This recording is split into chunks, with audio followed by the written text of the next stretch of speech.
ဒါကျွန်တော်ပြီးခဲ့တဲ့ဘက်က create လုပ်ထားတဲ့ schedule family ပေါ့နော်အဲ့မှာကျွန်တော်တို့ဒီနေရာမှာလေအခုကျွန်တော်မှာထည့်ထားတဲ့နေရာမှာ height နေရာမှာလေ depth နဲ့ကျွန်တော်ပေးညီတာတာကိုတကယ်မို့ဒီ depth နေရာမှာ1000ဖြစ်နေတကယ်မို့ကျွန်တော်ဒီမှာတွေပေါ့နော်ဟိုမှာထားတော့ဒီကောင်0ဖြစ်ထားလိုက်မှာပေါ့ဒီကောင်0ပေါ့နော်အေးဒီ height ကိုကျွန်တော်ဟိုမှာတက်ထည့်လို့ရအောင်နော်အဲ့မှာ0လို့မှာ default distance လို့0လို့ထားထားတဲ့ခါကျဘာဖြစ်သွားဆိုတော့ဒီထဲမှာ equation မှာရှိတဲ့ဒီ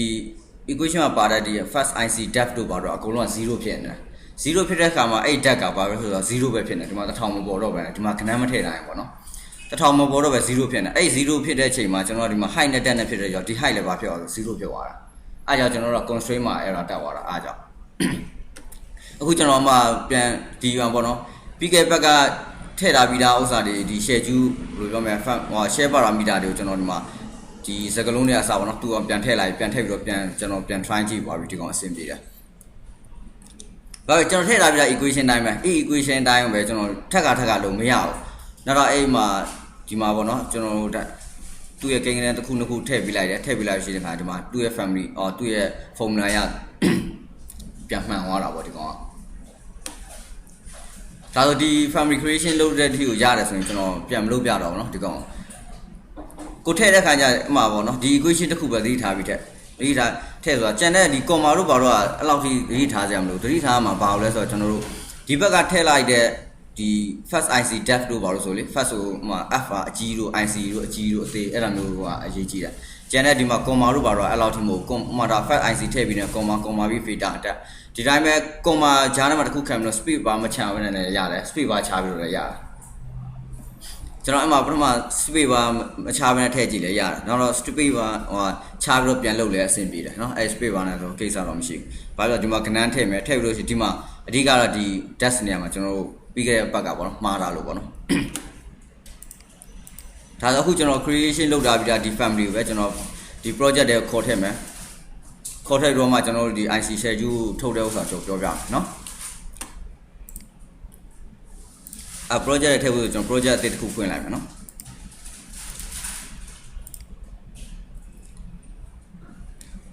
ပြီးခဲ့တဲ့ကျွန်တော်ပြထားတဲ့ဟိုIC network ပဲကျွန်တော်ပြန်ယူသုံးလိုက်တော့မှာပထမကျွန်တော်အဲ့ကောင်ကိုmodify လုပ်ပြီးတော့ဗောနော်ဟိုကဏ္ဍနေရာအစားကျွန်တော် live ထည့်ပြီးဖို့ live ထည့်ဖို့လည်းအမှအချိန်လည်းတိတ်မရှိတော့ဘူးဗျာအားကြောင့်ကျွန်တော်ဒီတိုင်းပဲယူလာပြီးတော့အဲ့ဒီပဲကျွန်တော်ထည့်ပြလိုက်မှာနော်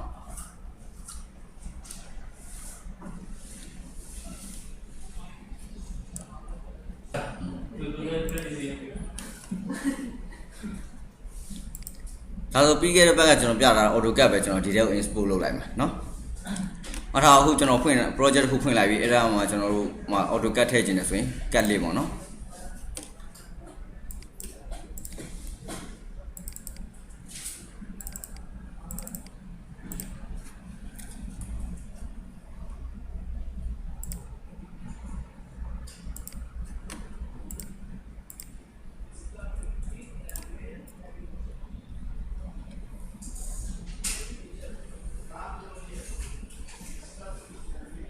အခုကျွန်တော်ထည့်တာ IC network ပဲအဲ့ပေါ်ပဲမူတည်ပြီးတော့ကျွန်တော်အခု creation လုပ်တာတဲ့ family ထည့်ပြီးတော့ကျွန်တော် schedule လုပ်လိုက်မယ်เนาะဟိုဆရာ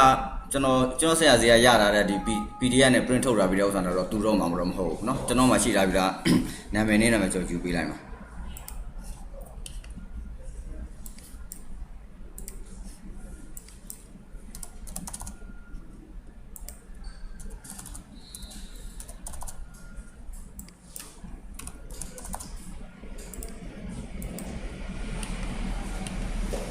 ဒီဥစ္စာပဲကျွန်တော်ထည့်ပေးလိုက်မယ်နော်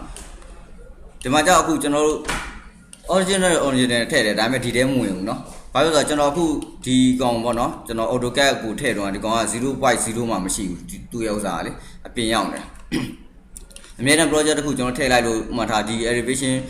ဒီ sign တွေရတဲ့ကနေအပြင်ရောက်နေမှာဆိုကျွန်တော်ဒီ elevation sign တွေတစ်ခုလိုက်ရွှေ့ပေးရမှာနော်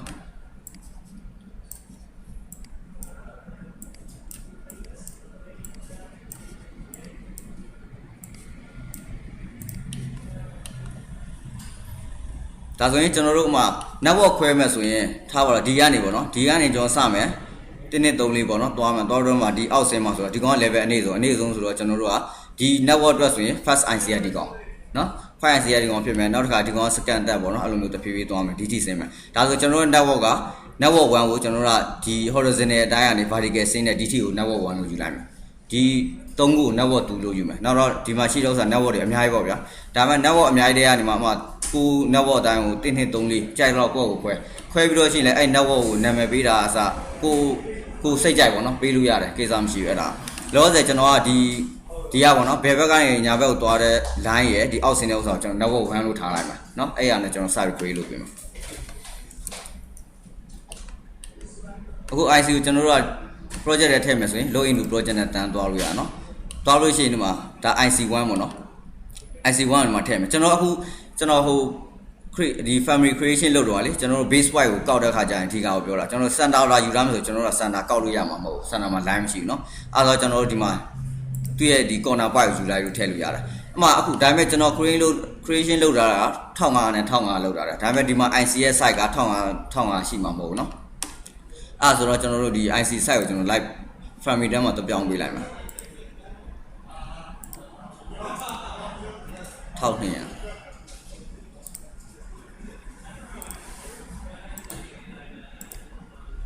1000နော်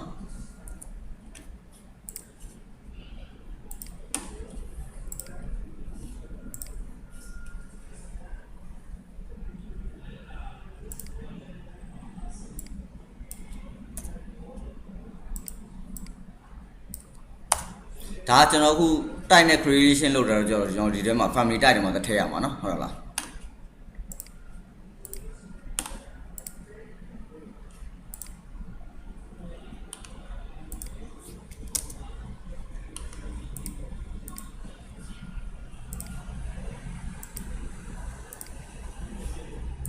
ခဏတော့ကျွန်တော် width နဲ့ height ကိုwidth နဲ့ length ကိုကျွန်တော်ယူတဲ့အခါမှာ1200 1000ယူရတယ်တကယ်လို့1200ဆိုရင်တော့ဒီကောင်နဲ့ quality ကြမှာပေါ့နော်ကျန်တဲ့ဥစ္စာတွေကြတော့ကျွန်တော်တို့ speed bar နဲ့ပဲဖြစ်ဖြစ်ဒီကောင် rotation လုပ်ပါလို့ရတယ်ကိစ္စတော့မရှိဘူးเนาะအဲ့ဆိုရင်အခုကျွန်တော်တစ်ခုထည့်ထားပါပြီအခုကျွန်တော်ဒီ network အတွက်ဆိုရင်ကျွန်တော်အခုထည့်တဲ့ကောင်က IC1 ဖြစ်မယ်เนาะအဲ့ IC1 အတွက်ကိုကျွန်တော်မှာ creation ဒီ schedule အရင်စထုတ်မယ်ထုတ်တော့မှနောက်တော့ IC2 IC3 ကိုကျွန်တော်တစ်ခုချင်းစီထပ်ပြပါပေးမယ်เนาะကျွန်တော် schedule စလုပ်မယ်ဆိုရင်ကျွန်တော်တို့ schedule by quality မှာ right click နှိပ်ပြီးတော့new ခေါ်လို့လည်းရတယ်နောက် view ကသွားလဲရတယ် analyze ရလည်းသွားလို့ရနော်၃နေရာရှိတယ်အဲ့မှာ new schedule စခေါ်မယ်ဆိုရင် new schedule နှိပ်လိုက်အခုကျွန်တော် schedule စလုပ်မှာကကျွန်တော်တို့ primary feature ပေါ့နော် primary feature စလုပ်မယ်ဆို primary feature ကိုစပြီးရွေးပေးရမယ်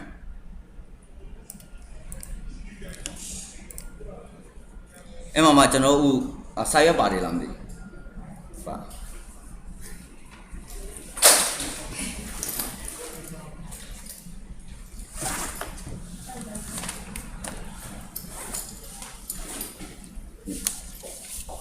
ကျွန်တော်ပြေးရလာရလာမှာဒါဆိုဒီ schedule တိုင်းပေါ့နော်ဒီ schedule မှာပါတဲ့ဥစ္စာအမှထားတော့လောလောဆယ် mass တစ်ခုပဲထည့်နေတာအခုဒီမှာကျွန်တော်ကပထမကျွန်တော် family ကိုဒီထဲကိုယူသွင်းလိုက်ပြီဆိုတဲ့အတွက်ကြောင့်ဘာဖြစ်လဲဆိုတော့ဒီမှာကျွန်တော်တို့ထည့်ထားပြီးတာ fat IC လို့ fat IC ဓာတ်တော့ပေါ်ပြီတကယ်လို့မပေါ်ဘူးဆိုလဲကျွန်တော်တို့ကဘာလုပ်လို့ရဆိုတော့သူ့ကို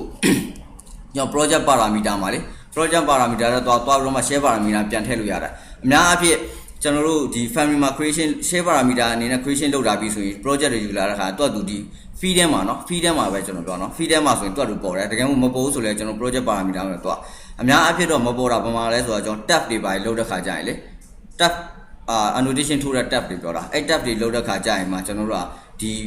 feed ထဲမှာမရှိပဲသူကဘာလုပ်ပေးရဆို project parameter တော့တွားအဲ့တော့မှ share parameter အနေနဲ့ပြန်ခေါ်ပြီးထည့်ပေးရတယ်တက်ကတော့လုပ်ပေးရတယ်ဒီကောင်ကြတော့တစ်ခါကျရင်ကျွန်တော်တို့ဒီ family ကိုယူထည့်ခဲ့ပေးတဲ့တော့အဲ့ family နဲ့တက်ဆိုင်တဲ့ share parameter မှာတော့ primary feature နဲ့အနေနဲ့ကျွန်တော် create လုပ်တာတော့ကြောင့် primary feature မှာဆိုတော့သူကလည်းပေါ်တယ်တကယ်မပေါ်ဘူးဆိုလည်းခဏတော့ကျွန်တော်ပြော parameter နဲ့ပြန်ခေါ်ထည့်လို့ရတယ်เนาะဒါဆိုအခုလောလောဆယ်ကျွန်တော် map အနေနဲ့သွားလိုက်မယ်เนาะ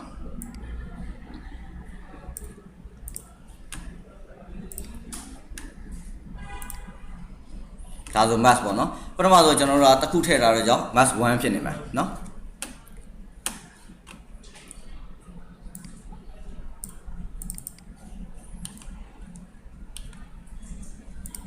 ဒီ mass 1ကို click လိုက်ခါကျရင်ဒီကောင် fast IC ဖြစ်တဲ့ကြောင့်ကျွန်တော်တို့ property မှာဘာရွေးပေးရမလဲဆိုတော့ first IC ကို check ပေးရမယ်เนาะမှာအခုဆိုရင်ကျွန်တော် first IC ကိုဒီမှာ check လုပ်ထားပြီးသားเนาะအဲ့ဆိုရင်ဒီကောင်က first IC ဖြစ်မယ်နောက်တစ်ခါ second IC ကျွန်တော်ထည့်ကြည့်လိုက်မယ် system ထဲမှာ planning feature ဒီဟာပေါ့เนาะဒါ second IC ထည့်ပြလိုက်မယ် second IC ထည့်တဲ့အခါကျရင်လည်းအမှထားပါအခုလောလောဆယ် second IC ရလဲဘာဖြစ်နေမလဲဆိုတော့သူ့ property ကြည့်လိုက်တာ first IC check ဖြစ်နေမှာဒီကောင်က second IC ဖြစ်တော့ကြောင့် first IC check ကိုကျွန်တော်တို့က check လေးဖြုတ်ပေးရမှာပေါ့နော်ဒီတော့မှ second IC ဖြစ်မှာအဲ့နှစ်ခုရဲ့ schedule ကိုကျွန်တော်အရင်ဆုံးကြည့်ပါ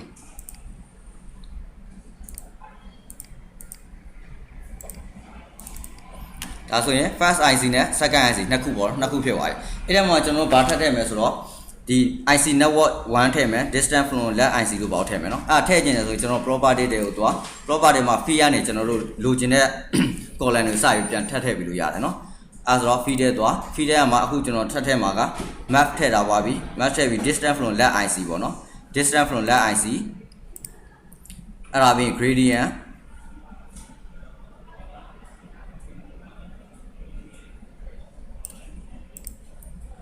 အဲ့ဒါပြီး gradient ပြီးရင် inverse level of left IC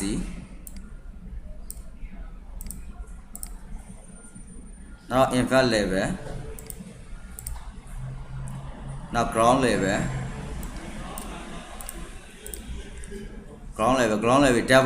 double IC မှာကျွန်တော်ခုဒီမှာ create လုပ်တာ double IC နဲ့မဟုတ်ပဲဟိုဟာ def နဲ့ပဲ create လုပ်တာเนาะ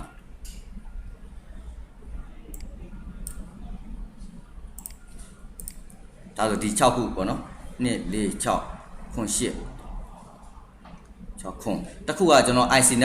network ကလောလောဆယ်ကျွန်တော်က creation လုပ်တာမရှိသေးဘူးเนาะအားကြောင့် IC network ဒီမှာမပေါ်သေးတာအဲ့ဆိုဒီ8ခုကိုအရင်ဆုံးကျွန်တော်က schedule ခေါ်ထည့်လိုက်မယ်ခေါ်ထည့်တဲ့အခါကျရင်သူ့ရဲ့ distance level IC distance က first IC number 1တော့ပေါ့နော် number 1တော့ first IC ရဲ့ distance ဆိုရင်သူ့ရဲ့ first IC ပြီးတော့ distance from left IC က0ဖြစ်မှာเนาะအဲ့အပြင် gradient သူ့မှာဒီ first IC ဖြစ်တော့ကြောင့် gradient စပြီးတော့မရှိသေးဘူးနောက်တစ်ခါ inverse level ကို left ICရဲ့ inverse level လဲသူက first IC ဖြစ်တော့ left IC မရှိဘူးအဲ့ဒါဆို0ဖြစ်မယ်နောက်တစ်ခါ inverse level ကဒီမှာ900 ground level ဒီကောင်ကအခုကျွန်တော်ထည့်ထားပြီးသားဥစ္စာတိုင်းကိုသူကဝင်လာတာဒီမှာကျွန်တော်တို့လိုချင်တဲ့ကဏ္ဍတွေကိုကျွန်တော်လိုက်ပြီးချိန်ပေးရမယ်เนาะ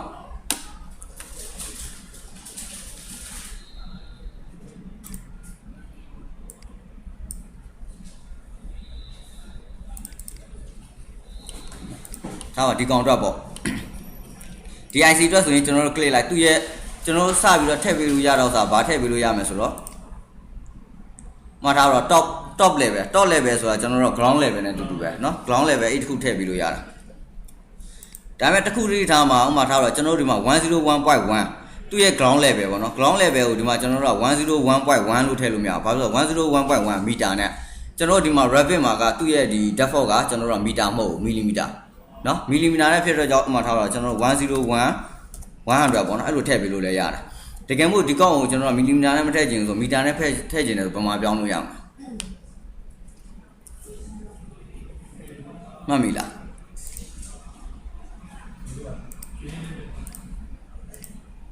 ဒါဆိုဒီကောင် ground level เนาะ ground level ထည့်သွားပြီ double IC က first IC ရော depth မှာထည့်ပေးရမှာဘာလို့ပထမဆုံးကျွန်တော်တို့က IC တခု create လုပ်တဲ့ခါကျရင်မှာ first IC အတွက်ဆိုရင်ကျွန်တော်တို့ကသူ့ရဲ့ level သူ့ရဲ့ depth ကပုံမှန်ဆို 1.07 လားမသိဟုတ်လားဘယ်လောက်လဲထားလားပုံမှန်ဆိုရင်ဒါထားပါတော့ဒီ project အတွက်ဆိုရင်သူ့ရဲ့ depth ကပထမဆုံး first IC ရဲ့ depth ဖြစ်တော့ကြောင့်950ကျွန်တော်စပြီးထည့်ပေးရမယ်เนาะ950เนาะအဲ့ဆိုရင် apply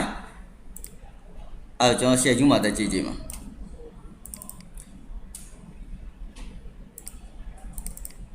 schedule မှာကြည့်တဲ့အခါကျရင်သူ့ရဲ့ ground level က 101.100 နောက်တော့ depth က950အဲ့ဒါ first အခု number 1က first IC ဟုတ်လား first IC ရဲ့ depth ကိုလိုချင်တယ်ဆိုရင်ကျွန်တော် ground level ကနေကျွန်တော်တို့က depth ကိုနှုတ်လိုက် inverse level ရမှာဟုတ်လားအဲ့ဆိုတော့ 101.1 ကနေကျွန်တော်တို့ 0.75 နှုတ်ရကြောင်း100.35 လို့ပေါ်တာเนาะဥမာsecond IC ကြည့်မယ်ကျွန်တော်တို့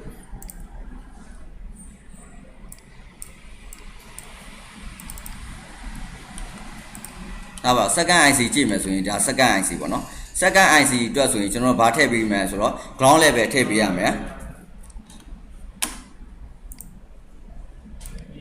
second IC တော့ပေါ့နော်ဒီမှာ second IC တော့ဆိုရင် ground level ထည့်ပြရမယ် ground level ဘယ်လောက်ဆိုတော့101.100ပဲเนาะသူရဲ့ ground level တူတူပဲနောက်တစ်ခုက invert level နဲ့ depth နဲ့တော့ယူတွက်မှာဟုတ်တာလား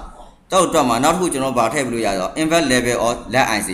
ဒီ invert level or led IC ဆိုတော့ခဏတော့ 5 IC ရဲ့ invert level ယူပေးရမယ် gradient ကသူကဘယ်လောက်ရှိမလဲဆိုတော့ဒီကောင် gradient 1 to 150ဟုတ်တယ်เนาะဒီကောင်1 to 150အဲ့ဆိုတော့ကျွန်တော်တို့ဘယ်ကိုသွားမလဲအခု schedule နေဒီ plan မှာဆိုကျွန်တော်ပြောင်းပေးလို့ရတာဆိုလို့ဒီ ground level ပြောင်းပေးလို့ရတယ်နောက်တစ်ခါ fast IC မဟုတ်တဲ့အကြောင်းကိုကျွန်တော်တို့ကဒီ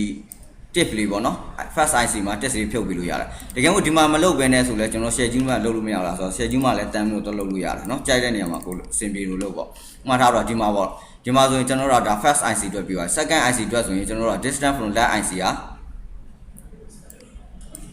distance from left IC ဘယ်လောက်လဲdistance from left IC က 40.1 meter เนาะ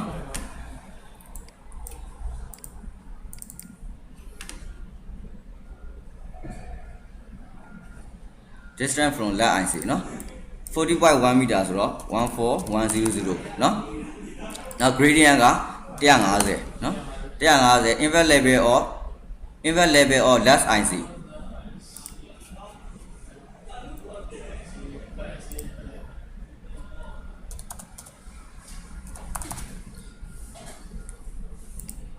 invert level left IC ဆိုရင်ကျွန်တော်တို့ကဒီကောင် second ဖြစ်တော့ကြောင့်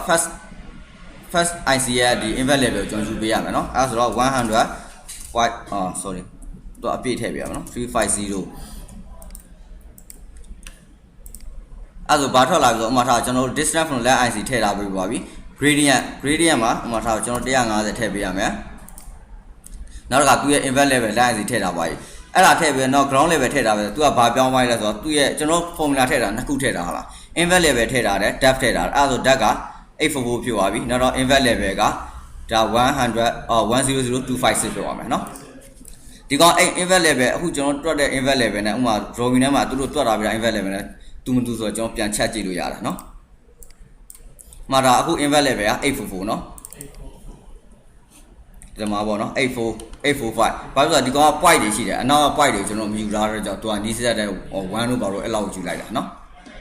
ဒါဆိုရင်ဒါ second IC ဖြစ်သွားပြီနောက်တစ်ခါ tab IC ကြည့်မယ် tab IC ကြည့်မယ်ဆိုရင်ဒီ IC တော့ပေါ့နော်ဒီ IC တော့ဆိုရင်လည်းကျွန်တော်တို့မှထားတော့ system ထဲကနေမှာ running feature ယူမယ်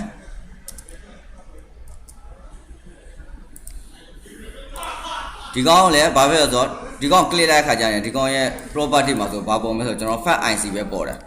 ဘာလို့လဲကျွန်တော်တို့စပြီးတော့ create စလုပ်လဲကွာ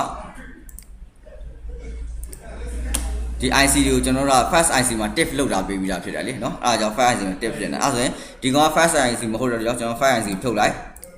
apply ပေါ့เนาะအဲ့ဒါပြီးကျွန်တော် schedule သွားမယ် schedule မှာဆိုရင်အခုသူ့ရဲ့ distance ဘယ်လောက်လဲမှာထားသူ့ရဲ့ gradient က150နောက်ကသူ့ရဲ့ level က101 100ပေါ့နော်ဒါဆိုဒီ invert level နဲ့ depth ကိုထည့်ပေးစရာမလိုဘူးကျွန်တော် invert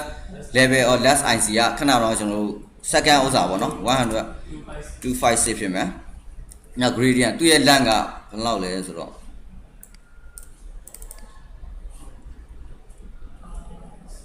50.1เนาะသူ့ရဲ့ length က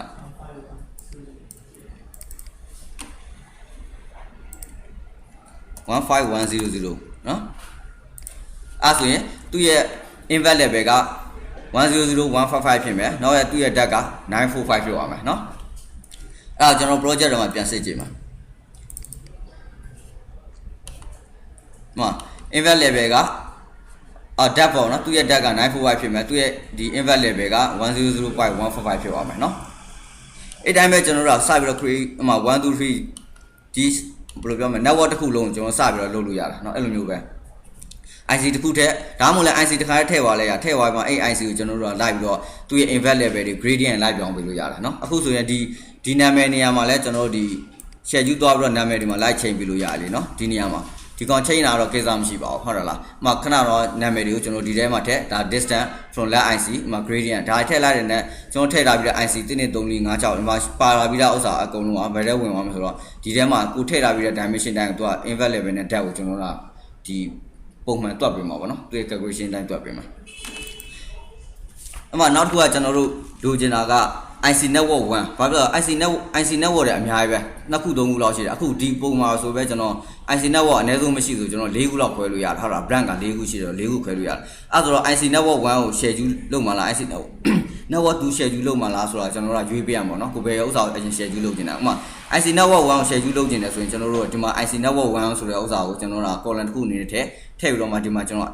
ပြပေးလို့ရမှာပေါ့เนาะအဲ့ကိုပြခြင်းတယ်ဆိုရင်အခုကျွန်တော်ကဒီ IC network 1ကိုဒီ IC ကျွန်တော် family လုပ်လေးကွာကျွန်တော် IC network 1အနေနဲ့ထည့်ခဲ့လို့ရတယ်ဟိုအရင်ပတ်တော့ကျွန်တော်ပြောလို့ပဲ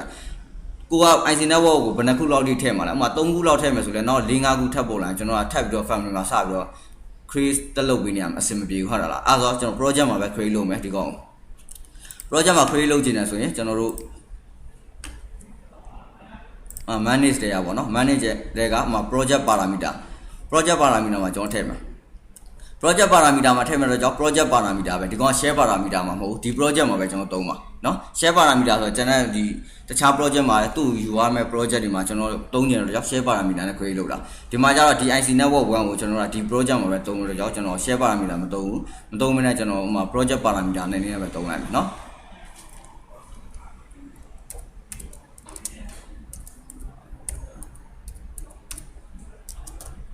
IC network 1ဒီကောင်ကိုကျွန်တော်တို့က instant မှာထားမယ်နောက်တစ်ခါဒီကောင်ကဘာလဲဆိုတော့ဒီမှာပုံနေတဲ့ chat box နဲ့ပေါ်ရတော့ကျွန်တော်တို့ဥပမာ discipline မှာကွန်မိုးထားပြီးတော့ကျွန်တော်တိုက်ရောက် parameter ဘာရွေးပေးရမှာသူက chat box ပေါ်ခြင်းလဲဆိုရင် first IC creation လုပ်တယ်လို့ပဲ first IC တို့ကျွန်တော်တို့မှထားတော့ကိုပစ္စည်းတစ်ခုခုပေါ့နော်ကို family creation လုပ်ထားတဲ့ပစ္စည်းတစ်ခုကျွန်တော် click လိုက်နေတယ်သူ့ရဲ့ property box ထဲမှာသူနဲ့တက်ဆိုင်တဲ့ဒီ data တွေပေါ်လိမ့်မယ်အဲ့ data ပေါ်တဲ့အပြင်ကိုသူနဲ့တက်ဆိုင်တဲ့မှာ data တွေထဲမှာသူ့ရဲ့ chat box လေးနဲ့ပါခဲ့မှာဆိုအဲ့ chat box ကိုကျွန်တော်တို့ family ပေါ့နော်ဒီ chat box လဲအဲ့ကောင်ဘာအနေနဲ့ create လုပ်တာတော့အဲ့ chat box လေးပေါ်တာလား yes no ပါလာမိတာနော် yes no ပါလာမိတာအဲ့ဆိုရင်ကျွန်တော်တို့ IC network 1ကိုလည်းကျွန်တော်တို့ chat box အနေနဲ့ဒီ chat လုပ်လို့ရအောင်ဆိုတော့ကျွန်တော်တို့မှာ yes no parameter ယူလိုက်မယ်เนาะယူပြီးလို့ရှိရင်နောက်တစ်ခုစဉ်းစားမှာဥပမာထားတော့ကျွန်တော်တို့ကဒီ parameter ကိုဘယ်ထဲကိုယူသုံးမှာလဲဥပမာထားတော့ကျွန်တော်တို့အခုဒီမှာရှိထားပြီးတာပေါ့နော် category ကိုကျွန်တော်တို့ကဒီ family ထဲမှာယူသုံးမယ်ဆိုကျွန်တော်ကလောလောဆယ်သုံးနေတာ primary feature ဖြစ်တော့ကျွန်တော်တို့က primary feature ကိုကျွန်တော်ရွေးပေးရမှာဒီမှာတကယ် primary feature မဟုတ်ပဲဒီဟို ACMP တို့ဘာလို့ aircon တို့ဘာလို့ပေါ့နော်တချို့စာယူမယ်ဆို mechanical equipment အနေနဲ့ကျွန်တော် schedule ထုတ်တဲ့တဲမှာထည့်ကျင်တယ်ဆိုရင်သူ့ရဲ့ category ကို mechanical equipment အဲ့လိုမျိုးရွေးပေးရမယ်ရွေးမှတာကျွန်တော်တို့ IC သူ့ရဲ့ feed ကိုတက်ချတဲ့ခါကျဒီကောင်က primary feature နဲ့တက်ဆိုင်တဲ့ဥစ္စာလောက်ပဲ feed မှာပြန်ပေါ်တာเนาะအဲ့ဆိုရင်အခုလောလောဆယ်ကျွန်တော် IC network 1ကိုကျွန်တော်က primary feature အနေနဲ့ category ပေါ့နော် category ကို primary feature အနေနဲ့ရွေးပြီးတော့ဒီကောင်assign လုပ်ပေးလိုက်တာပေါ့နော် okayအဲ့ဆိုရင်အခုကျွန်တော် IC network 1ပြန်ခေါ်ထည့်ခြင်းတယ်ဆို feed ရဲ့သွားလိုက် feed ရဲ့ဒီကောင် creation စလုပ်တာကလေးကကျွန်တော်တို့က primary feature အနေနဲ့ create လုပ်တာအဲ့ဒါကြောင့်ကျွန်တော် IC network 1ကိုလည်း primary feature အနေနဲ့ define လုပ်တာပြီးတော့ကြောင့်ဒီ schedule ထဲမှာကျွန်တော်ယူသုံးလို့ရမှာเนาะအဲ့ဆိုရင် F နဲ့ထည့်မယ်တကယ်လို့ဒီကောင်ကိုကျွန်တော်တို့အပေါ်ဆုံးတင်ခြင်းတယ်ဆိုရင်ဒီအောက်မှာရှိတဲ့ move F နဲ့သွားမယ်เนาะ move နဲ့သွားမယ်အဲ့ဒါပြီး okay မှာထားပါတော့ဒီကောင် IC network 1ကိုကျွန်တော်စပြီး create လုပ်ကြလေကcreate လုပ်ပြီး yes လို့okay လို့နှိပ်လိုက်ခင်သူဟိုပေါက်လေးတစ်ခုထပ်ပေါ်တယ်တွေ့တယ်နော်အဲ့ပေါက်မှာသူကဘာဆိုအများအားကျွန်တော်တို့ chat လုပ်တာမှာလားဆိုတော့မေးထားတာလေအဲ့ဆိုအများအား chat လုပ်တာတော့ကြောက်တော့ဒီမှာအကုန်လုံး chat တွေဖြစ်နေတာပေါ့နော်တကယ်မဟုတ်ကျွန်တော်တို့ကမှားထားပါတော့ IC network ဒါဒီအခုကျွန်တော်ထည့်လာပြီးတော့ IC 3ခုလုံးကိုကျွန်တော် IC network 1အနေနဲ့ကျွန်တော်ထည့်ထားတာကို1 line မှာရှိတယ်1အနေနဲ့တကယ်မဟုတ်ကျွန်တော်တို့ကမှားထားပါတော့ဒီ3ခုလုံးကဒီ IC network 1ထဲမှာမရှိဘဲဥမာဒါ1နဲ့2နဲ့က network 1 3က network 2ဖြစ်နေမှာဆိုဥမာထားပါတော့ကျွန်တော် network 1ပဲပြခြင်းတယ်ဆိုရင်ဒီနားမှာကျွန်တော်တို့ချက်ပေါ့နော်1နဲ့2နဲ့က network 1 3က network 1မဟုတ်ပေါ့နော် network 2လည်းဖြစ်ခြင်းဖြစ်မှာပေါ့အဲ့လိုအချိန်မှာကျွန်တော်တို့က network 1ပဲပြခြင်းတယ်ဆိုရင်ကျွန်တော်ဘယ်ထဲမှာသွားပြီးတော့မှ filter စစ်လို့ရလား filter သွားအဲ့ဆိုဘယ်လိုလုပ်မလဲပေါ့နော်ဒီ network 1ကို network 1ပဲပြခြင်းဆိုရင်ကျွန်တော် filter ထဲမှာ network 1 IC network 1ကိုရွေးပြီးတော့ equal ပေါ့နော် equal yep IC network 1ဖြစ်မှ filter အနေနဲ့IC network 1ဖြစ်မှဒါလျင်ကျွန်တော်ဒီ schedule မှာပြခြင်းတယ်ဆိုရင်ဒါ IC network 1ပေါ့နော် IC network 1 equal yep အဲ့ဆို okay ဒါဆိုရင်1နဲ့2ပဲ IC network 1မှာပါတော့ကြောင့်1နဲ့2ပဲပေါ်လိမ့်မယ်နော်3ကပြောက်သွားမယ်တကယ်လို့3ကိုလည်းကျွန်တော်တို့ကပေါ်ခြင်းတယ် network 1ထဲမှာပဲရှိတယ်ဆိုရင်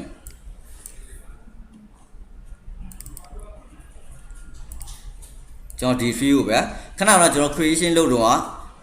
ဒီမှာသူ့ရဲ့ property ပေါက်နေပါပေါ့နော် property ပေါက်ထဲမှာရှိတဲ့ property ပေါက်မှာရှိတဲ့ RI အောက်မှာ IC first IC ဆိုတဲ့ပေါက်လေးတစ်ခုပဲရှိတယ်အခုတခါဒီ family ထဲမှာပေါ့နော်ဒီ family ထဲမှာကျွန်တော် creation လုပ်တာမဟုတ်ဘူးဒါပေမဲ့ကျွန်တော် project ထဲမှာ create လုပ်တာတဲ့ planning feature အနေနဲ့ create လုပ်တာတို့ကြောင့်သူ့ရဲ့ planning feature နဲ့ပတ်သက်တဲ့ property ရဲ့အောက်နားမှာကျွန်တော် IC network 1ဆိုတာထပ်ပေါ်လာတာเนาะဒီ country ကိုလည်းကျွန်တော် IC network 1အနေနဲ့ပဲထားမှာဆိုရင် IC network 1နေရာမှာ click လိုက်ပေါ့ဒါဆိုရင် IC network 1ဖြစ်သွားပြီအဲ့ဆိုရင်ကျွန်တော် schedule လေးပြန်သွားကြည့်မယ်ဆိုရင် schedule မှာ IC network ဒီကောင်ပေါ့နော် IC network 1တည်းက number 3ထပ်ပေါ်လာမှာเนาะအဲ့လိုမျိုးပဲကျွန်တော်ကစပြီးတော့ create လုပ်လို့ရတယ်။ဥပမာ IC network 2ကို create လုပ်ရှင်နေဆိုလိုက်အဲ့လိုပဲ။ဥပမာဒါ IC network 2ပေါ့နော်။2ကို create လုပ်ခြင်းနေဆိုရင်ဒီကောင်ပေါ့ဒီ line ထားလိုက်ကျွန်တော်ဒီပထမဆုံး line ကိုကျွန်တော်1ထားရတယ်ဒီ line ကိုကျွန်တော်2ထားမယ်ဒီ3ခုပေါ့နော်3ထားမယ်ဆိုရင်မှတ်ထားတော့ကျွန်တော် IC စထည့်မှာပေါ့။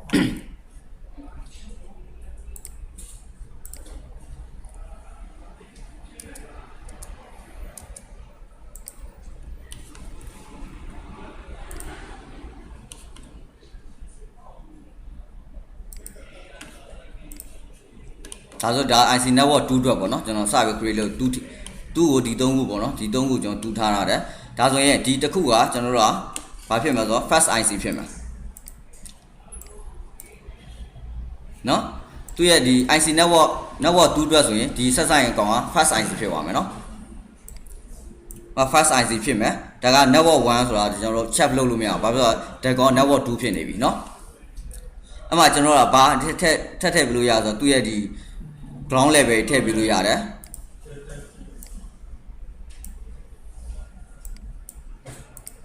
မ ground level ကိုဒီကောင် ground level 101 100ပေါ့နော်သူရဲ့ ground level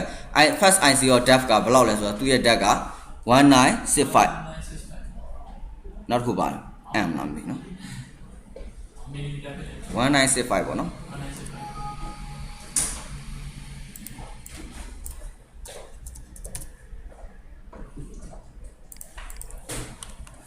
ဒါဒီထူးပြီးပါတကယ်မို့ကျွန်တော်က schedule မှာထည့်ခြင်းတယ်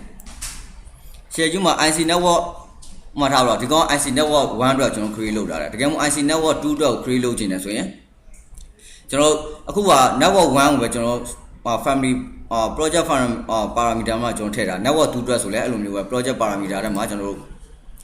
တွားပြီး IC network 2ကိုပေါ့နော် network 2စပြီး create လုပ်လို့ရတယ်parameter မှာတော့ parameter type မှာ project parameter အဲ့ဒါပြီးရင် IC network ပေါ့နော် IC network 2အဲ့ဒါပြီး instead အဲ့ဒါပြီးရင် type of parameter မှာကျွန်တော်တို့က check box နဲ့ပို့ခြင်းတော့ yes no ပဲเนาะနောက်ပြီးလို့ရှိရင်ဒီမှာ R မှာဘာမှထည့်စရာမလိုပေါ့နော်လောဆယ်အမှအဓိကရေးကြည့်တာ category မှာကျွန်တော်တို့က plan B feature ဆိုပြီးတော့ရွေးပေးရမှာ okay ပေါ့နော်ဒါဆိုရင်သူ့ရဲ့ property တွေမှာကျွန်တော်တို့က IC network 2အနေနဲ့ထည့်မယ်2အနေနဲ့ထည့်မယ်ဆိုတော့ field click လိုက်နေမှာ IC network 2ဆိုတာရှိမယ်နော် IC network 2အဲ့ပြီးဒီအပေါ်ထည့်လိုက်အဲ့ဒါပြီးကျွန်တော်တို့က IC network 1ရဲ့အောက်နားမှာထားမယ်ဒါဆို IC network 2ဖြစ်သွားပြီနော် IC network 1ရှိမှာ IC network 2ဖြစ်မယ်တကယ်မို့ IC network 1မှာ IC network 1မှာတာလေအခုလို့ဆိုကျွန်တော် filter အနေနဲ့ IC network 1ကိုပဲကျွန်တော်က filter လုပ်တာတော့ IC network 1ကြီးပဲပေါ်မယ်တကယ်မို့ IC network မှာတော့ filter ပေါ့နော် filter မှာကျွန်တော်တို့ကဒီ filter ကိုမယူပြန်ဖြုတ်ထားမယ်ပြန်ဖြုတ်ထားမယ်ဆိုရင်ဒီမှာကျွန်တော်ပြန်ထည့်ထားတဲ့ဒီ IC နောက်ထပ်3ခုပေါ့နော်နောက်ထပ်3ခုထပ်ပေါ်လာမယ်အဲ့ပေါ်လာတဲ့ဥစ္စာမှာကျွန်တော်တို့ IC network 2အနေနဲ့ထားမှာပေါ့ IC network 2အနေနဲ့ထားမှာထားပြီးလို့ရှိရင် IC network 2ပဲကျွန်တော်မြင်ကျင်တယ်ဆိုရင်ဟို filter တွေကနေပေါ့နော် filter တွေကမှာ IC network 2 equal yes အဲ့ဆိုရင် IC network 2ပဲမြင်ရတော့မှာနော်အဲ့တော့မှကျွန်တော်ကဘာထည့်ပေးမယ်ဆိုတော့ပထမဆုံး first IC ကိုကျွန်တော်တို့ကအစွန်ဆုံး first IC ထားရတဲ့ကြောင့် first IC မှာဒီ101 100အဲ့ဒါပြီး invert level ကမှာထားပဲကျွန်တော် depth ကိုထည့်ထားပြီးတော့ invert level တော့သူပြန်တွက်ပေးမယ်နော်ကျွန်တော်တို့အခု invert level ရဲ့ depth ရဲ့ပဲကျွန်တော်တို့ကဟိုထည့်ပေးစရာမလိုသူက equation ရတွက်မယ်ကျွန်တော်စပြီးထည့်ပေးရမှာဒီမှာ invert level from left IC က first IC ဖြစ်တော့0နောက် distance from left IC လည်း0ပဲနော်ဒါဆိုကျွန်တော် first IC အတွက်ရသွားပြီဒါ network 2 IC network 2ရဲ့ first IC ဖြစ်သွားပြီနော် IC network 2ရဲ့ဒီ second IC ကိုတွက်ကျင်တယ်ဆိုရင်ကျွန်တော်တို့ကသူ့ရဲ့ distance ကိုပါထည့်ပေးရမှာ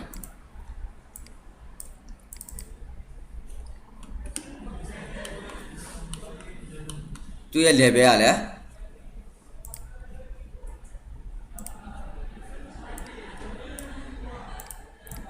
tu ye ground level 101 100ပေါ့နော်သူရဲ့ ground level တစ်ခုထည့်ပေးရမယ်နောက်ကကျွန်တော်ရဲ့ gradient တစ်ခုထည့်ပေးရမယ်နောက်က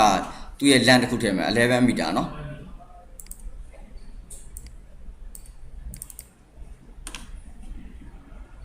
ဒါဆို IC 5ပေါ့เนาะ5အတွက်ဆိုရင်ကျွန်တော် distance from land IC ဆိုရင်11 meter နောက်တော့ gradient က150เนาะ invert level first less IC ဆိုရင်ကျွန်တော်99335ပေါ့เนาะအပြင်ဒီကောင် invert level နဲ့ကျွန်တော် depth နဲ့ကိုတွက်ပေးစရာမလိုဘူး။မှားတာအခုကျွန်တော်တို့ထည့်လာပြီးတဲ့ဥစ္စာကကျွန်တော်တို့ဒီမှာ depth ဆိုရင်သူ့ရဲ့ရှိထားပြီးသား ground level ပထမဆုံး 5 IC ထက်ကိုကျွန်တော်တို့ second IC ကပို့ပြီးတော့နှက်ရမှာလေနော်။နှက်မှာအခုဒီမှာကျွန်တော်တို့ကသူ့ရဲ့ပုံမှန်တိုင်း1000ပဲဖြစ်နေတာဘာဖြစ်လို့လဲ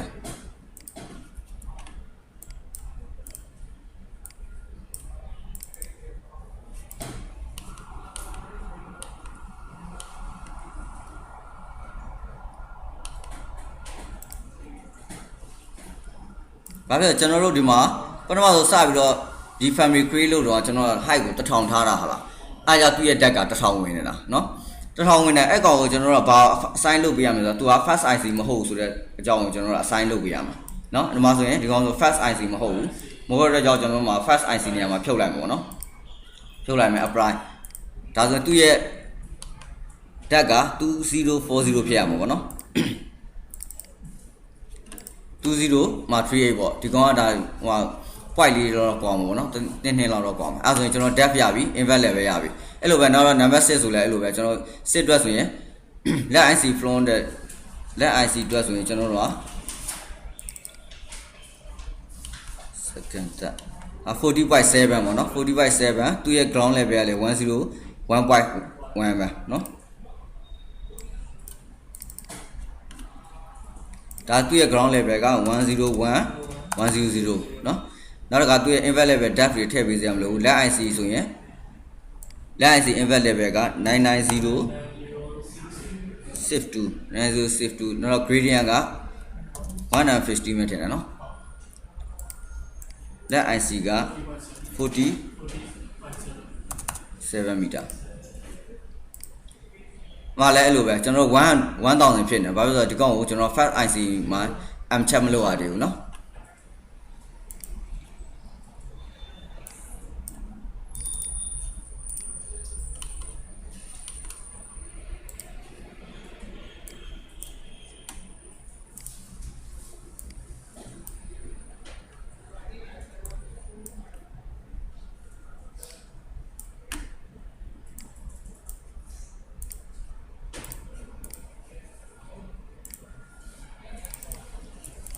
ဒါဆိုသူ့ရဲ့ height ကသူ့ရဲ့ depth က2136ဖြစ်သွားပြီเนาะဒါဆိုရင်2136ဒီမှာဆိုရင်ကျွန်တော်4 mm กว่าတယ်เนาะ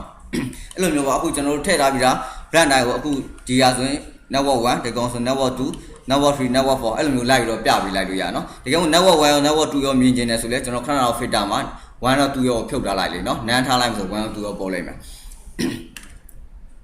ဆက်ပြောတာ number 1နဲ့2နဲ့ join နေကြတော့ဘယ်လိုထည့်ဘယ်ကောင်လဲဒီဆိုတော့ number 1နဲ့2နဲ့ join နေကြတော့ network ဒီကောင်နဲ့ join နေရလားအများအားဖြင့်ကျွန်တော်တို့ကအမှတ်ထား network 1အတွက်ဆိုရင်ဒီကောင် DIC ဟုတ်လား DIC ပါသွားပြီလေ network 1အတွက် DIC ပါသွားပြီ network 2အတွက်ဆိုလဲဒီကောင်ကလာပြီးတော့ဒီထဲမှာ join မှာဟုတ်လား network 2အတွက်ဒီကောင်တော့ join နေဆိုမှသူရဲ့ gradient အတိုင်းကိုပဲကျွန်တော်ထည့်ပြီးတော့ဒီကောင်ကိုလည်း network 1နဲ့ network 2နှစ်ခုရှိနေတာပေါ့နှစ်ခုရှိတော့ဒီကောင်ကိုကျွန်တော်တို့က network 2 schedule နဲ့ထည့်ကျင်တယ်ဆိုရင်သူ့ကို1နဲ့2နဲ့ try လုပ်လို့ရတယ်လေ try လုပ်လို့ရတဲ့ခါမှာသူ့ကို2ကိုcheck လုပ်ပြီးလိုက်1မှာကျွန်တော်တို့ check လုပ်လိုက်check လုပ်ရင်ဥပမာ schedule တစ်ခုပဲပြလို့ရမှာလေIC network 1အတွက် schedule ထုတ်ကျင်တာလားဒါမှမဟုတ် IC network 2အတွက် schedule ထုတ်ကျင်တာလားထုတ်ကျင်တဲ့အတိုင်းကိုသူ့ရဲ့ဒီ join နေရာမှာရှိတဲ့ကောင်1 2ကျွန်တော်တို့ကရွေးပေးလိုက်လို့ရလေ1မှာပြကျင်ဆို1မှာ1နဲ့ထည့်ပေးလိုက်2မှာဆို2နဲ့ထည့်ပေးလိုက်အဲ့ကောင်ဆို schedule တစ်ခုထွက်လာမှာအဲ့လိုမျိုးသူ့ရဲ့ဒီတက်ဆိုင်နောက်စာတန်းတစ်ခုလိုက်ထည့်ပေးလိုက်လို့ရလေဒီကောင်ဆိုနောက်ဆုံးကောင်က number 6ပဲလားဟိုကောင် number 3ရောနော်ဟုတ်တယ်လေ number 3တော့အဲ့ဒါဂျာမန်ကျွန်တော်တစ်ခုတွက်ပေးအောင်ဒီဥစ္စာ40.2 40.8 ဘယ်ကောင်းအော်ဒီကောင်တွက်ပြီးလို့ရတယ်လေမှတ်ထားတော့ဒီကောင်တွေဟိုမှတ်ထားဒီကောင်ကျွန်တော်မထည့်ရသေးဘူးထင်တယ်နော်မှတ်ထားတော့ဒီကောင်တွေကျွန်တော်တစ်ခုထည့်လိုက်မယ်နောက်ဆုံးထည့်ပြီးတော့ IC network 2ကိုရွေးပေးရမှာပေါ့နော်ငါ primary feature ဒီကောင်ပေါ့နော်ဒီကောင်သူ့ရဲ့ level က101ပေါ့နော် apply အဲ့ဒါပြီးရင်သူက file IC မဟုတ်ဘူးเนาะ file IC မဟုတ်တော့ကျွန်တော် file IC ဖြုတ်လိုက်မယ်ဒီကောင်ကဘာဖြစ်မလဲဆိုကျွန်တော်တို့က IC network 2ထဲထည့်ချင်တာကို network 2ထဲထည့်ချင်တယ်ဆိုရင်ကျွန်တော် network 2ကို click လိုက်เนาะ click ပြီး okay ဒါဆိုရင်သူ့ကို schedule ထဲသွားခြင်းပဲကျွန်တော်တို့40.8เนาะ gradient 150ဒါဆိုရင် IC network 2ထဲမှာထည့်တော့သူကဘာဖြစ်လာဆို IC network 2မှာဝင်လာမယ်7อ่ะเนาะအဲ့ဒါဝင်လာပြီးမှကျွန်တော် distance from line IC ဆိုရင်ဘယ်လောက်လဲခဏ40 48လား48เนาะ48ရဲ့ gradient က150ရဲ့နောက်က invert level က98964เนาะဒါဆိုရင်2235ပေါ့เนาะသူ့ရဲ့ invert level ကကျွန်တော်ပြန်စစ်ကြည့်ပါဦး sorry မ2240ပေါ့เนาะနည်းနည်းတော့ကွာတာအဲ့လိုမျိုးပေါ့ကျွန်တော်တို့မှသူ့ရဲ့ထည့်ပြပြီးတာ IC ဘာဖြစ်လို့ဒီ schedule တစ်ခုထုတ်ပြီးဆိုတော့ဒီကောင်က network 1ထဲမှာပါဝင်ဆိုဒီကောင်ရဲ့ invert level ကိုနောက်တစ်ခါကျွန်တော်ကပုံမှန်ဆိုတော့ထည့်မစဉ်းစားတော့ဘူးလေဆိုတာဥပမာဒါတော့ IC တဲ့10လုံးလောက်ရှိမယ်9လုံးလောက်ပြီးသွားပြီဆိုနောက်ထပ်9လုံးလောက်ပဲကျွန်တော်ကပြန်စဉ်းစားတာ invert level လို့ပြန်တွက်တာလေနော်ပုံမှန်ဆိုတော့မထည့်ပေးဘူးပေါ့နော်တကယ်လို့ထည့်ပေးခြင်းတယ်ဆိုလဲအဲ့လိုပဲကျွန်တော်ပြောလို့ IC network 1 2မှာကျွန်တော်က chat နဲ့ chat လုပ်ပေးလိုက်ရုံပဲနော်ရွေးပြီးတော့သူ့ကို schedule ထဲခေါ်ထည့်လိုက်လို့ရတာ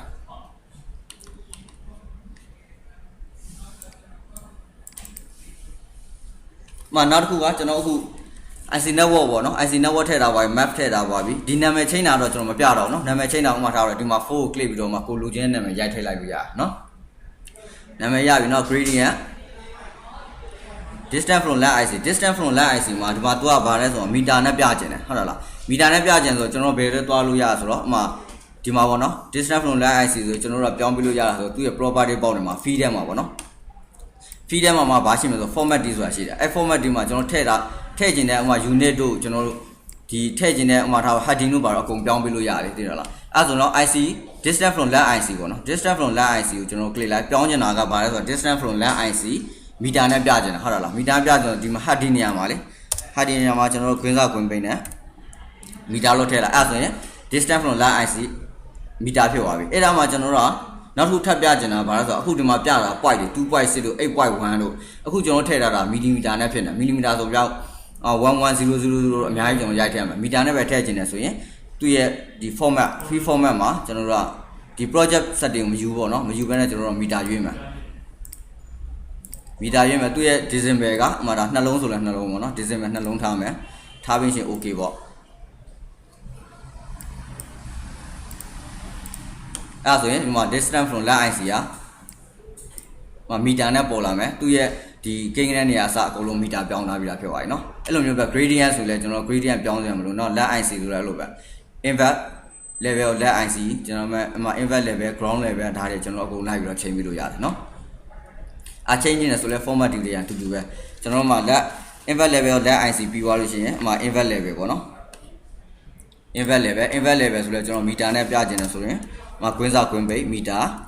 အဲ့ဒါပြီး free format သွားမယ် free format မှာ use project setting ကိုဖြုတ်လို့ရှိရင်မီတာရွေးမယ် decimal မှာနှလုံးပေါ့နော်နှလုံးမှာ okay အဲ့ဒါပြီး ground level မီတာအဲ့ဒါပြီး free format မှာ setting ဖြုတ်လိုက် okay နောက်တော့ depth မှာပေါ့နော် depth လဲကျွန်တော်မီတာနဲ့ပြခြင်းဆိုရင်မှတ်ထားတော့ဒီမှာဆိုရင်ကျွန်တော် depth of IC နဲ့ပြခြင်းဆိုဒီမှာ depth of IC ကျွန်တော်ရိုက်လိုက်လို့ရတယ်နော်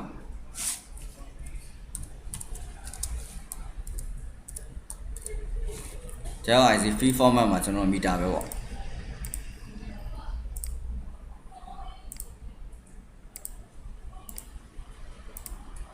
နော်ဒါဆိုရင်ဒီမှာဒီအခုကျွန်တော်တို့မှာဆရာရတာပြီးတဲ့ဥစ္စာအတိုင်းပေါ့နော်ကျွန်တော်တို့ ဒီ schedule တိုင်း input level လက် IC မီတာနဲ့ပြထားတယ်နောက်တစ်ခါကျွန်တော်ကဏ္ဍနေရာစပါတော့ကျွန်တော်မီတာနဲ့ပြထားပါတယ်ဒါဆိုရင်ဒီကောင် schedule ကိုကျွန်တော်တို့ကဒီပုံစံနေနဲ့ထုတ်လို့ရတယ်ပုံမှန်ဆိုရင်ကျွန်တော်တို့အမှထားပြီးတော့ AutoCAD မှာဆွဲတော့မှကျွန်တော်ဘယ်သွားဆိုမှဒီ Excel ဖြစ်ပေါ့နော် Excel ဖြစ် formula ထက် Excel မှာတွက်ဒီကောင်ကဘာတစ်ခုအဆင်ပြေသွားဆိုကျွန်တော် Revit မှာဆွဲတယ်ဆွဲပြီးတဲ့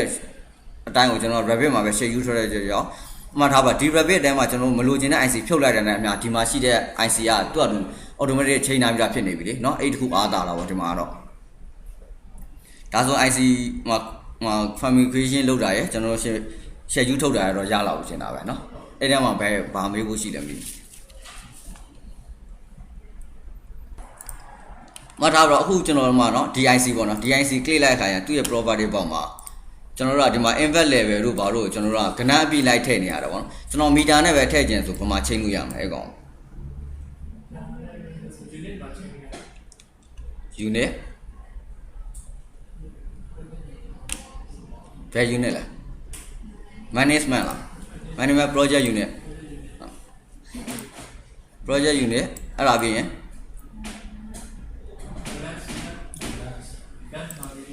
land မှာ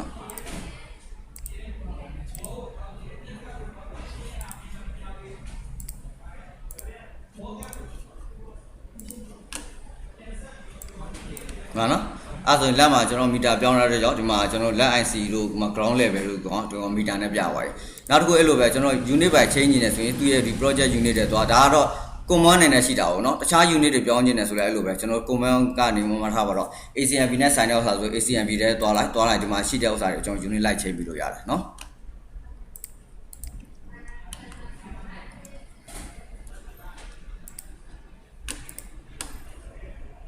project unit ပြီးတော့မှကျွန်တော်တို့ slope ချိန်ထားပါနော် okay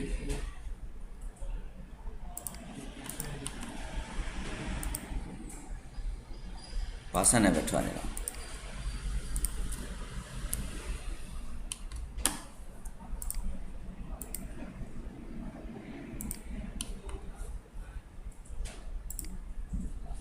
ဘာစနဲ့ပဲထွက်နေတာနော်ဘာမှထပ်ပြောင်းမလို့လေလား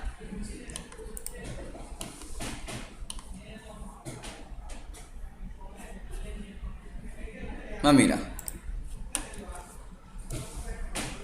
အဲ့ဆိုဒီမှာပေါ့နော် preface ရမှာ order 0216ဘာနဲ့နှိပ်ရလဲ control order လား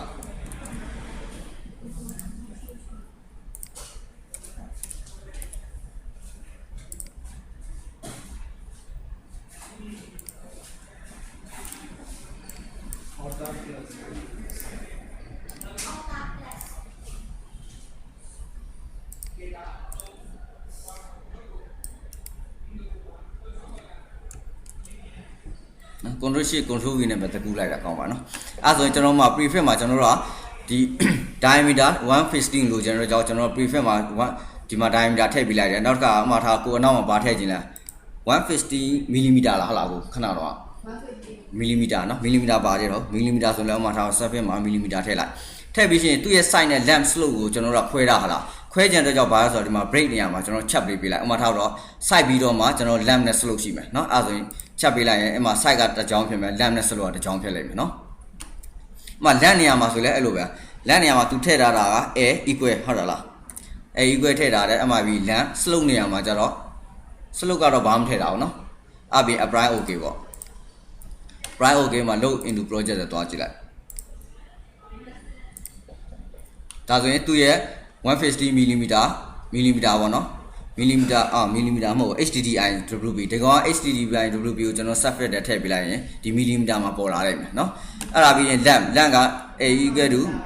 40.18 ဆိုမီတာထည့်ခြင်းဆိုရင်မီတာကိုကျွန်တော်ကဒီ surface နဲ့ထည့်ပေါ့နော်မီတာ HDDI WB မီတာပေါ့နော်အဲ့ဒါ edit family ပြန်သွားပြီးရင်ဒီကောင် click ပေါ့နော် edit level အဲ့ဒါပြီး size millimeter ဟုတ်ပြီmillimeter မဟုတ်နော်ဒီကောင်ပါ HDDI လားမသိ HDDI WB ရဲ့နောက် lamp က A equal to မီတာနော်မီတာပါသေးတယ်မီတာနောက်တစ်ခုက slope က GRAဒီ gradient ပေါ့နော် gradient slope ဒါဆိုဒါပြီးပြီနော် apply okay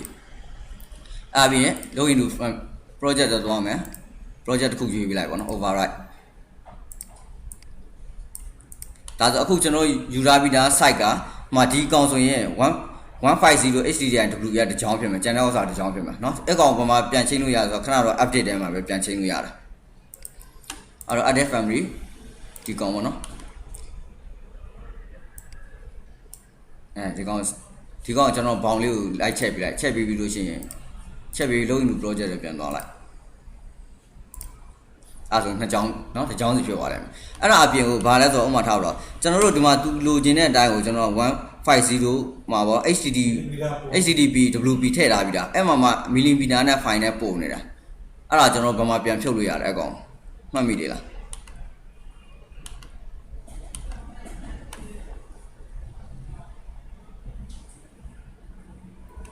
ကျွန်တော်ပဲဆက်ပြောလိုက်ပါနော်။နည်းနည်းပဲကျွန်တော်လည်း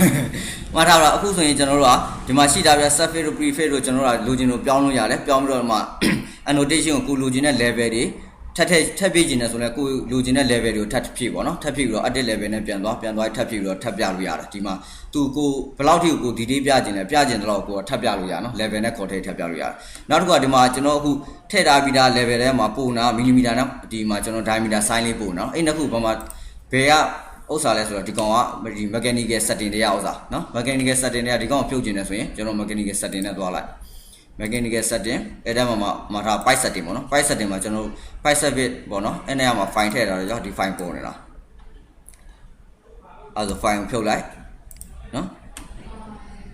အဲ့ဒါပြီးရင် annotation site ကဒါ 3 mm ထားလိုက်နောက် pipe torrent နောက် site millimeter เนาะ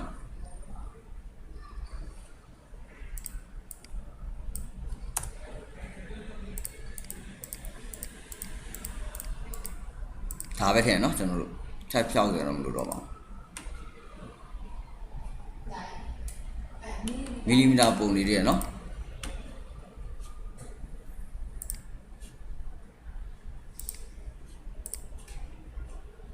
ကျွန်တော်မီလီမီတာဖြုတ်ထားပြီလားနော်ကျွန်တော်တို့